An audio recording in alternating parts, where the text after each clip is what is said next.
Құрметті әріптестер, барлықтарыңызды бүгінгі мәдениет және өнер қызметкерлерінің күнмен шын жүректен құттықтаймын. Еліміздің әлеуметтік және экономикалық мәдени даму құндылықтарымыздың өркендеуімен біздің мемлекетіміз алға жылжып келе жатыр. Құрметті әріптестерім, мен сіздерді бүгінгі мәдениет және өнер қайраткерлерінің күнімен құттықтаймын. Халықтың алдында қызметтеріңіз зор болсын. Әр уақытта істеген істеріңіз мандырымды, үлкен жоғары дәрежеде болуға тілектеспін. Мы люди культуры, мы как родники, которые несем с собой самое главное. Мы несем с собой память народа. Вы часть моей души, вы часть моего сердца.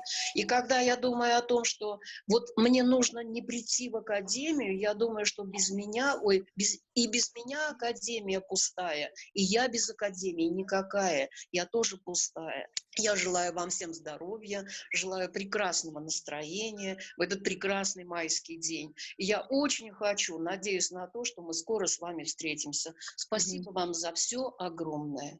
Саламатсыздар ма, құрметті мәдениет қызметкерлері, сіздерді бүгін мәдениет қызметкерлерінің күні мерекесіменен шын жүректен құттықтаймын.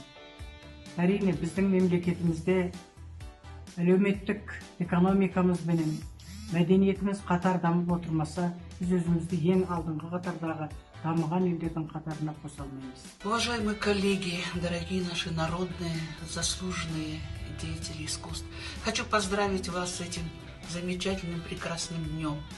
Ну, пожелать вам в эти дни, которые уже проходят, благополучно, самое главное, здоровье. Счастья вам, благополучия, всем нам мирного неба, голубого, и чтобы ничто не омрачало нас.